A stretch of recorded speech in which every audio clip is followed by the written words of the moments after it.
The YouTube channel the UPSC wheel. तो इस video में ये सेकंड पार्ट है एक्चुअली उस वीडियो का जिसमें मैं 2023 प्रीलिम्स के बारे में बता रहा हूँ कि मैंने कैसे एग्ज़ाम कंडीशन में प्रीलिम्स के पेपर को अटैम्प्ट किया था।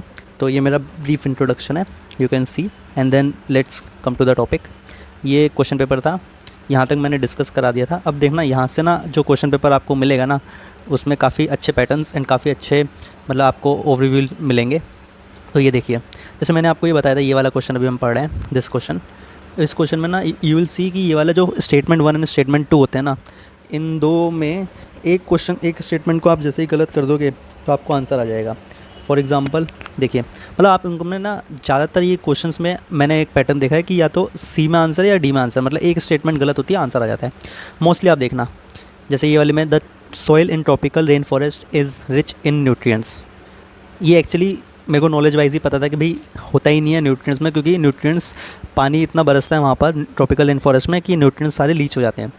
The high temperature and moisture of अब रीज़न दिया, सेकंड स्टेटमेंट है कि वहाँ पर हाई टेम्परेचर मॉइस्चर की वजह से dead organic matter in the soil to decompose quickly, बहुत जल्दी dead organic matter in the soil decompose हो जाते हैं। तो ये स्टेटमेंट सही है, लेकिन ये इसका रीज़न नहीं है, प्लस सॉइल तो रिच है ही नहीं, ये तो फैक्चुअली इनकरेक्ट है। मुझे पता था, ये जीसी लॉन्ग में पढ़ा था मैंने, और बल्कि आप एनसीईआरटी में भी पढ़ लोगे, ये बहुत ज़्यादा ही बेसिक चीज़ है। तो जैसे ही पहली स्टेटमेंट गलत करी, डी आंसर आ गया। और आप इन क्वेश्चंस में ना ज़्यादातर आप एक पैटर्न देखना, ज़्यादातर वही वाले सी या डी में आंसर होता है जिसमें एक स्टेटमेंट, ज़्यादातर जो एक स्टेटमेंट गलत होती है, मतलब सी या डी। तो आप देखना ये, मतलब आगे भी देखना। अभी इसके अगले वाले क्वेश्चन देखिए, चलो ये वाला क्वेश्चन है। मैंने सोचा कि temperature contrast between continent and ocean is greater during summer than in winter. खैर ये क्वेश्चन ना फैक्चुअली मुझे यूपीएससी का गलत लग रहा है। यूपीएससी ने डी आंसर माना है इसको, बट पता नहीं, मतलब मैंने चैट जीपीटी से भी देखा इसका आंसर, तो मेरे को ये समझ में नहीं आया।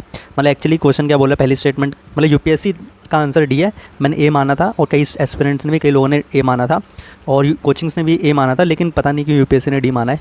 तो वही सी और डी में से मोस्टली आंसर होता है उस लॉजिक से। लेकिन मैं तब भी अगर फिर से पेपर में आएगा तो मैं तब भी ए लगाऊंगा, क्योंकि मेरी नॉलेज कहती है कि भाई ए आंसर है इसका। पता नहीं क्यों, फिर भी अगर कोई किसी को इसके बारे में मतलब थोड़ा अच्छी नॉलेज हो तो they can comment over this मतलब the channel, because I believe कि भाई ये मतलब डिस्कशन करके इस पेपर को हम सॉल्व कर सकते हैं। And then the statement 1 was saying कि temperature contrast between continent and ocean is greater during summer than in winter. Continent और ओशन में समर में मतलब कॉन्ट्रास्ट ज़्यादा होता है टेम्परेचर का, और विंटर में मीन्स कम होता है। तो ये ना सोचने में तो हाँ सही है भाई, कॉन्टिनेंट और ओशन में गर्मी ज़्यादा होती है, तो मतलब कॉन्टिनेंट्स तो बहुत ज़्यादा गर्म हो जाते हैं, ओशंस कम गर्म होता है, तो कॉन्ट्रास्ट कम होता है। लेकिन विंटर पे क्या होता है कि एक्सट्रीम ओशन ठंडे हो जाते हैं, और कॉन्टिनेंट कॉन्टिनेंट भी ठंडा हो जाता है, तो टेम्परेचर कॉन्ट्रास्ट कम होता है। तो मतलब अगर देखा जाए ना, तो गर्मियों में टेम्परेचर कॉन्ट्रास्ट ज़्यादा होना चाहिए ओशियन और कॉन्टिनेंट के बीच में, लॉजिकली ये। तो ये तो सही लग रही है स्टेटमेंट। और सेकंड तो वैसे ही सही है factually, specific heat of water is more than that of land surface. तो ये आंसर मेरे को ए ही लग रहा था। पर अगर हम जो यूपीएससी का एक्सप्लेनेशन मांगे तो इसका मतलब ये है कि यूपीएससी ये समझ रहा है कि टेम्परेचर कॉन्ट्रास्ट जो कॉन्टिनेंट और ओशियन में ना, उसमें समर में कम होता है। गर्मियों में कॉन्टिनेंट बहुत गर्म होते हैं और ओशन भी गर्म होता है, लेकिन सर्दियों में जो कॉन्टिनेंट होता है वो तो बहुत ज़्यादा ही ठंडा हो जाता है, ओशन इतना ठंडा नहीं होता। तो ये उल्टा होगा यूपीएससी के हिसाब से। बट अब कहना आसान है, बाद में हिंडसाइट बायस से, बट ये थोड़ा क्वेश्चन अजीब था। बट हाँ, इससे ये समझ में आता है कि आंसर यूपीएससी का आंसर मोस्टली डी या सी में से होता है। तो अगर आपको कन्फ्यूज़न हो रही हो सी डी या बी में से, तो बी तो बहुत कम चांसेस है बी मानने के, सी डी को मानना, और या फिर मतलब ए पे तो सबसे ज़्यादा प्रायोरिटी सी डी की देना, देन देना बी की, ठीक है। तो लेकिन इसमें थोड़ा खुद का भी दिमाग लगाना, देखो ट्रिक्स होती हैं बस आपको एक हेल्प करने के लिए, बाकी नॉलेज तो आपकी ही है, वही काम आएगी। तो ये क्वेश्चंस में थोड़ा एक पैटर्न मतलब आप देख सकते हो, इससे मोस्ट प्रोबेबली वो आंसर्स आते हैं। ये मेरा थोड़ा एक ब्लंडर था, मतलब सिंपल क्वेश्चन था ये, वो वहाँ पे प्रीलिम्स का प्रेशर में हो जाते हैं ऐसे सिंपल क्वेश्चन भी गलत, कुछ नहीं है। पहली स्टेटमेंट बोल रही है कि in a seismograph P waves are recorded earlier than S waves. तो ये सही स्टेटमेंट है। जो पी वेव्स है ना, प्राइमरी वेव्स हैं, और एस वेव्स सेकेंडरी वेव्स हैं, वो पहले ही आती हैं। In P waves the individual particles vibrate to and fro in the direction of wave propagation, whereas in S waves the particle vibrate up and down at right angles in the direction of wave propagation. तो ये actually में सही है, मैंने इसको गलत माना था, जबकि ये सही है। तो यही है कि मुझे लगा था कि उल्टा कर दिया होगा एस वेव्स और पी वेव्स का, लेकिन ये सही स्टेटमेंट थी। तो आंसर इसका B and C, 1 and two बहुत स्टेटमेंट है। ये मेरा एक ब्लेंडर था। इसके बाद ये देखिए, ये सिंपल क्वेश्चन है, बहुत सिंपल क्वेश्चन है ये वाले क्वेश्चन गलत नहीं करना है। तो ये क्वेश्चंस क्या हैं कि भाई with reference to the coal based thermal power plants in India, जैसे मैंने आपको पहले भी बताया था एक वीडियो में कि नन सही नहीं होते हैं, मतलब none of them uses sea water, बहुत एक्सट्रीम स्टेटमेंट्स है, ये सही नहीं होते, लेकिन सम है कि some of them uses sea water, तो सही हो जाता। तो यहाँ पे है statement coal based thermal power plants in India, उसमें क्या है कि none of them uses sea water, तो ये तो बहुत एक्सट्रीम हो गया कि भाई कोई तो यूज़ करता होगा, गलत हो गया। None of them is set up in water stress district, मैंने लिखा देखो एक तो होगा, तो वही है कि एक तो होगा कोई। None of them is privately owned, तो कोई एक तो होगा, तो आंसर इसका नन है। तो तीनों स्टेटमेंट गलत है। ये भी एक सिंपल क्वेश्चन था, लेकिन पेपर के प्रेशर में इतना सिंपल तो नहीं कहूँगा, बट हाँ मतलब अगर आपको ये स्टेटमेंट पता है, वोल्बाचे मेथड उस टाइम पे न्यूज़ में था, पीटी ने भी शायद कवर किया था। तो controlling the viral diseases spread by mosquitoes, ये आंसर है इसका। और कन्वर्टिंग क्रॉप रेसिड्यू, ये तो फैक्चुअल था, तो मैं इतना इसमें डिस्कस नहीं करूँगा। बट अगर ऐसा कोई क्वेश्चन आता है तो मतलब अगर आपको आता है गट्स पे अटेम्प्ट करना है, वरना आप छोड़ सकते हो ये वाला। These are difficult questions if you don't know, these are knowledge based questions, knowledge based questions. If you don't know you don't know, ज़्यादा दिमाग नहीं लगाना चाहिए। इसके बाद ये शायद एक ही पेज बार बार हो गया, हाँ सिमिलर पेज था, 2 बार स्कैन हो गया। आगे हाँ देखिए, इसके बाद spreading finally ground basalt rock on farmlands extensively, increasing the alkalinity of oceans by adding lime, increasing the alkalinity of ocean हो गया। इसके बाद capturing carbon dioxide release by various industries and pumping into abundant subterranean mines in the form of carbonated waters, इनमें carbon capture and sequestration कौन सी techniques हैं। तो मुझे ये एल्कलिनिटी ऑफ ओशन वाला पता नहीं था, इसलिए मैंने इसको हटा दिया था, यूपीएससी ने सी माना है इसका, तो ये मेरा आंसर गलत हो गया था। बट इसमें तीनों ही है, इसमें कोई लॉजिक नहीं बताऊँगा मैं। एल्कलिनिटी ऑफ ओशन आपको पता होना चाहिए, अगर आपको नॉलेज वाइज पता है तो आप इसको सही कर दोगे। एक बार आप शांति से इसको पढ़ना और इसको अटैम्प्ट करना। हर जो भी क्वेश्चन मैं डिस्कस कर रहा हूँ, प्लीज़ फर्स्ट अटैम्प्ट योरसेल्फ, उसके बाद आप इसको शांति से मेरे जो मैंने देखी है स्ट्रेटेजी जो मैंने करी है वो सुन लीजिएगा। फिर aerial metagenomics best refers to the which of the following situations. तो मेटाजेनोमिक्स मतलब एक तरह से जेनोमिक्स और एरियल से कुछ ले रहे हैं, मेटाजेनोमिक्स। अब देखो ये बहुत अच्छा था question, collected DNA samples from air in a habitat at one go, ये भी डीएनए सैंपल्स की बात कर रहा है, ये भी जेनोमिक्स की बात कर रहा है, ये भी जेनेटिक मेकअप्स की बात कर रहा है। Using airborne devices to collect blood samples from moving animals, ये तो गलत ही लग रहा है स्टेटमेंट। ये भी sending drones to inaccessible areas to collect plant and animal samples from land surfaces and water bodies. तो मतलब अगर देखा जाए ना तो मेटाजेनोमिक्स वर्ड में इन क्वेश्चंस में ना वर्ड्स को तोड़ना है, उन वर्ड्स को तोड़ने पर जो आपको सबसे क्लोज लग रहा हो ना, तो जैसे मेटाजेनोमिक्स, जेनोमिक्स मतलब कुछ जीन्स की बात कर रहा है, डीएनए की बात कर रहा है, डीएनए की बात यहाँ पर है, जेनेटिक मेकअप की बात यहाँ पर है। अभी avian species of A habitat, हाँ तो इसका आंसर फिर यही रहेगा डीएनए, मैंने बी मारा था लेकिन ये आंसर है इसका। तो देखो यार ये मतलब 50-50 तक आप एलिमिनेट कर सकते हो, बट 50-50 के बाद ना थोड़ा और सोच के DNA samples from air in habitat at one को थोड़ा ज़्यादा सही नहीं लग रहा। अंडरस्टैंडिंग द मुझे ऐसा लगा था understanding the genetic makeup of avian species of A habitat सही लगा था, लेकिन आंसर इसका यही है ए। तो ए में क्या मतलब अगर अभी मैं लॉजिक लगाऊंगा तो हाँ भाई genetic makeup of avian species of A habitat possibly practically possible नहीं है कि हम कैसे कर सकते हैं, लेकिन हाँ डीएनए सैंपल एयर से हमने एक बार में ही सारे डीएनए का सिंपल ले लिया, ये हम कर सकते हैं कोई भी स्पेसीज़ आए वहाँ पर। तो ये ना इस तरीके से मतलब इसको देख सकते हैं। ये क्वेश्चन थोड़ा डिफिकल्ट था, आई वुड नॉट से इट इज़ सिंपल। हाँ अब देखो मैंने इसके हिंदी मैंने लिखा ना इसमें कि हिंदी पढ़ो, मतलब कुछ स्टेटमेंट में हिंदी पढ़ने से बहुत फ़ायदा हो जाता है। जैसे कच्छ का क्वेश्चन आया था तो हिंदी पढ़ोगे तो हेल्प होगी। फॉर इसमें भी देखो किसी पर्यायवाची की पक्षी जातियों की आनुवांशिक रचना को समझना, तो पक्षी जातियों को क्या होगा, मतलब केवल पक्षियों को जब समझेगा एरियल, लेकिन एरियल तो हवा में है, हवा में जो मेटाजेनोमिक्स है, मतलब एरियल मेटाजेनोमिक्स मतलब हवा में जो मेटाजेनोमिक्स है ना, जो भी डीएनए है उसके बारे में है। तो इसलिए मतलब आंसर इसका अभी भी यही आना चाहिए, लॉजिकली सोचा जाए। एवियन स्पेसी यानी पक्षी प्रजातियों का नहीं है, ये आंसर गलत था मेरा। अब ये माइक्रो सैटेलाइट डीएनए, ये ना एक्चुअली मैं मतलब बायोटेक्नोलॉजी में पढ़ा है मैंने कि भाई ये एनिमल्स की इवोल्यूशनरी हिस्ट्री को समझने के लिए काम करता है। और फोना मतलब एनिमल्स ही, तो मेरे को ये फैक्चुअली पता था, मतलब इसकी नॉलेज ही थी मेरे को, तो मैंने ये सही कर दिया था ये वाला क्वेश्चन। इट शोज़ कि भाई फैक्चुअल नॉलेज तो काम आती है। अब ये वाला क्वेश्चन अच्छा था, देखा जाए यूपीएससी ने इसको बी माना है जहाँ तक है।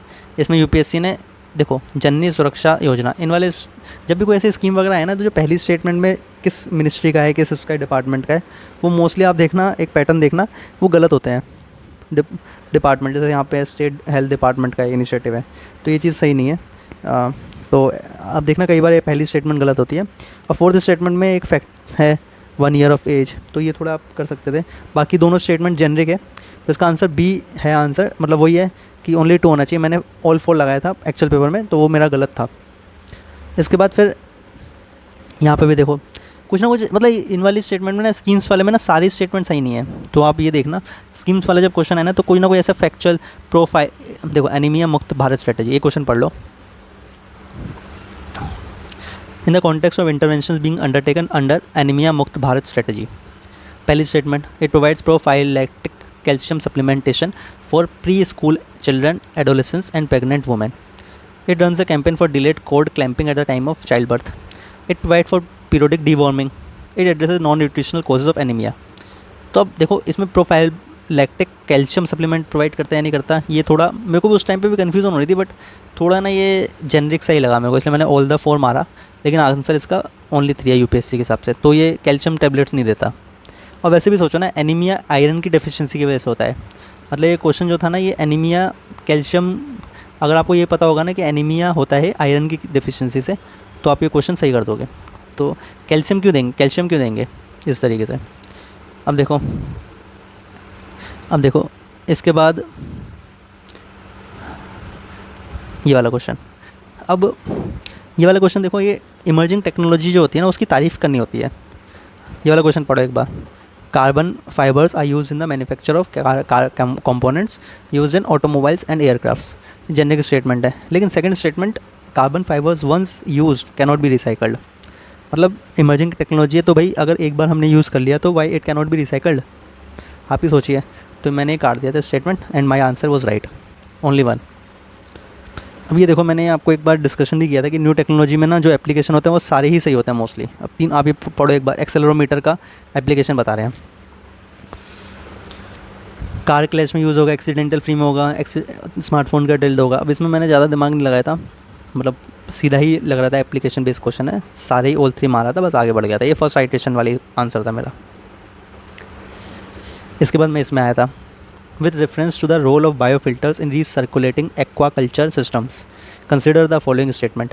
Biofilters provide waste treatment by removing uneaten fish feed. Uneaten fish feed ठीक है, मतलब इसके बाद जो बायोफिल्टर्स है ना, वो क्या करते हैं, कन्वर्ट करते हैं ammonia present in fish waste to nitrate. फिर बायोफिल्टर्स इंक्रीज, अब देखो मैंने लिखा है इसमें, इंक्रीज भी कर सकता है, डिक्रीज भी कर सकता है, as nutrient for fish in water. मतलब ये स्टेटमेंट में ना फॉस्फोरस 2 चीज़ें लिखी है, एक तो इंक्रीज़ भी करता है, और वो इंक्रीज़ जो किया है ना, वो न्यूट्रिएंट होगा फिश का। ये 2 फैक्ट्स दे दिए इसी स्टेटमेंट में। ये स्टेटमेंट गलत है, आंसर इसका बी है। मैंने वहाँ पर पता नहीं क्यों 3 लगा दिया था, लेकिन मैंने वहाँ पे देखो काटा है इसको, तो इट शोज़ कि भाई मैंने दिमाग लगाया था, ये वाली स्टेटमेंट सही नहीं होगी। तो ऐसा सोचना है वहाँ पे हमेशा नहीं बहना। अगर ऐसा आपको ऐसे कुछ एक्सट्रीम वर्ड्स, अगर कुछ 2 एक्स्ट्रा फैक्ट्स दिख रहे हैं, क्योंकि देखो ना, आप रिड्यूस भी कर सकता है फॉस्फोरस को बायोफिल्टर्स। दूसरा, न्यूट्रिएंट्स फॉर फिश, ज़रूरी थोड़ी ना है कि फॉस्फोरस इंक्रीज़ करके उसको न्यूट्रिएंट मिलेगा। फॉस्फोरस क्या ही का न्यूट्रिएंट होगा, फिश का, तो ऐसा भी सोचना है। तो ये क्वेश्चन ना सिंपल था, ऐसा टफ नहीं है, मेरी मिस्टेक थी ये। तो कुछ क्वेश्चन तो मैंने अच्छे किए थे, कुछ क्वेश्चन में थोड़ा मिस्टेक करी थी, तो ये चीज़ें मैंने आप ध्यान रखना, आपका सही जाएगा। इसके बाद ये वाला क्वेश्चन सिफॉइड, ये वाला एक पढ़ लो, ये अच्छा क्वेश्चन था।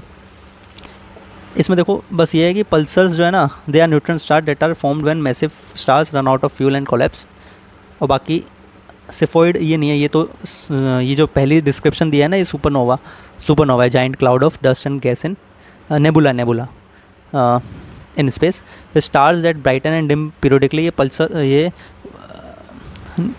पल्सर्स होते हैं जो ब्राइट करते हैं और डिम भी करते हैं। इसका आंसर बस सी सही था, थर्ड स्टेटमेंट सही थी। खैर मैंने गलत कर दिया था, मैंने सबको ही ऐसा मान लिया कि पल्सर मतलब stars which brighten and dim periodically के लिए, और सिफॉइड है, मतलब ऐसे मैचिंग ऐसे हो गई है। जबकि आंसर इसमें 1 है, ओनली 1 आंसर है। तो this was wrong for me, ये मुझे पता था फैक्चुअली। एक बार पढ़ लो शांति से। विच of the following countries has its on satellite navigation system? Australia, Canada, Israel, Japan. Answer इसका जापान है। एक ये वाला क्वेश्चन देखना, ये मैंने क्लासिक क्वेश्चन है, बहुत यूपीएससी बहुत बार करता है, उल्टा कर देता है। मतलब 2 चीज़ें बोलेगा, दोनों को उल्टा कर देगा। अब जैसे ballistic missiles are jet propelled at subsonic speeds throughout their flight, while cruise missiles are rocket powered only in the initial phase of flight. अब इसमें क्या है, बैलिस्टिक मिसाइल्स उल्टा है कि रॉकेट पावर्ड होती है, ballistic missiles are rocket powered only in the initial phase of flight. Ballistic missiles ऐसी होती हैं, यहाँ से जाती हैं सीधा ही, इनिशियल में हमने लोड किया और बाद में फिर अपने हिसाब से एक लोकेशन पे गिर जाती हैं। जबकि क्रूज़ मिसाइल में क्या होता है, थ्रू आउट उनकी रेंज, जैसे ब्रह्मोस मिसाइल है, थ्रू आउट रेंज उनके ना प्रोपेल्ड होगा। तो क्रूज़ मिसाइल्स जेट प्रोपेल्ड होती हैं at subsonic speed throughout their flight, और बैलिस्टिक मिसाइल होती हैं जो उल्टा है, इनिशियल फेज़ में होती हैं। तो ये स्टेटमेंट उल्टी कर दी, इसलिए गलत है। फिर अग्नि 5 क्या है? अग्नि 5 मुझे पता है, इंटरकॉन्टिनेंटल बैलिस्टिक मिसाइल है और ब्रह्मोस सुपरसोनिक क्रूज मिसाइल है। इस बार भी इतना न्यूज़ में आ रहा है, पाकिस्तान और इंडिया का जो स्क्रिमिशेस हुए थे रिसेंट में ऑपरेशन सिंदूर में, उसमें न्यूज़ में था। तो ये आंसर डी था, बहुत सिंपल था क्वेश्चन।